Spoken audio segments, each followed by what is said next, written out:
دلته زموږ شهیدان لکه په اسمان کې ستوري داسې معلوم دي، لکه ارمان شهید د دې قام دپاره خپل سر ورکوي، لکه عارف شهید د دې قام دپاره خپل سر ورکوي. نن هم اني پښتون د جیل د سلاخو شاته ناست دی، یوه ګناه یې نسته، د دغه قام سیالي غواړي، د دغه قام د حقوقو دپاره ناست دی. او دلته د پښتون تحفظ مومنټ له مشر منظور پښتونه سره راونیسي، بیا محسن داوړ، بیا علي وزیر، بیا عبدالله ننګیال، دا تر زموږ ټول قیادت حتی تر دې ځایه پورې چې زموږ خویندې د دې قام دپاره جلونه کاټ کړي دي. عزیزانو دا د دې دپاره نه دي چې موږ دلته د سیاست شوقیان یو یا موږ دلته د پارلمان شوقیان یو، موږ دلته د پر یوه اداره یقین نه لرو، موږ پر د خپل قام یقین لرو، خپله ازادي غواړو، خپل حقوق غواړو. چې په دغه جلسو راکوي، په دا جلسو یې ځینې غواړو، که نه هغه وخت دلته ډېر نږدې دی چې بیا به موږ یو بله لار هم اختیاروو.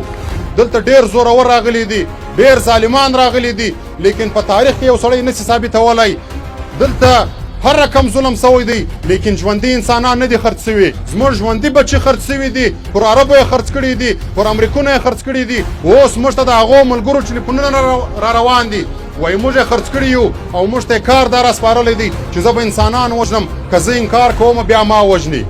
الله پاک په قرآن مجید کې دا وایي، وایي زه د یو قوم حالت تر هغه پورې نه بدلوم چې تر څو پورې هغه قوم خپل حالت په خپله نه کړي بدل.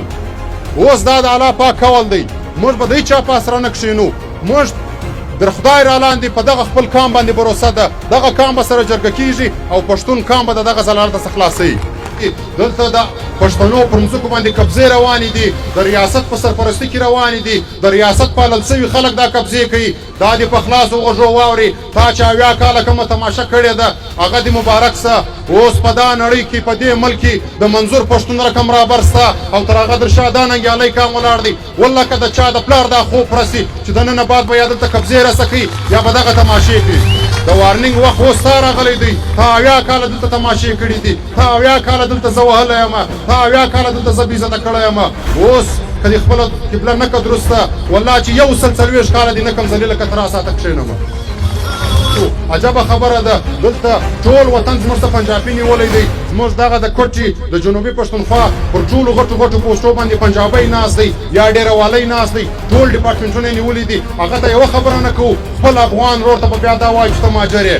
دا د پښتون تحفظ مومنټ اجنډا نه ده، دلته ټول لروبر یو پښتانه یو، هر سړی دلته هغون حق لري په افغانیت موږ ټول سره شریک وو. عزیزانو دا ډي سي دې هم واوري، دا ضیا لانګو دې واوري، دا وفاق دې واوري. دلته به د پښتون تحفظ مومنټ ټول مشران راځي، که چیرې تا هغه د پخوا رقم منافقت وکړي یا دې بین ولګوئ یا دې زموږ دغه مشرانو ته رکاوټ جوړ کړئ، والله چې دا ستا ټول جیلونه په موږ باندې ډکېږي. که تر هغه ساعته قرار کښېنو، که بیا هم موږ ته انصاف نسو میلاو، بیا به په لښکرونو باندې راولو، لکه د ارمان په جنازه کې چې راوستئ د چا پلار یې بیا ولاکه راوګرځئ، کې ډېر مجبوره کړو. دا پښتانه به بیا دلته دا فیصله کوي چې په والله که بیا دلته د عمران خان هم رالی، دا باجوم بیا ولاکه راسي، یو پنجابی بیا ولاکه پښتونخوا ته راسي.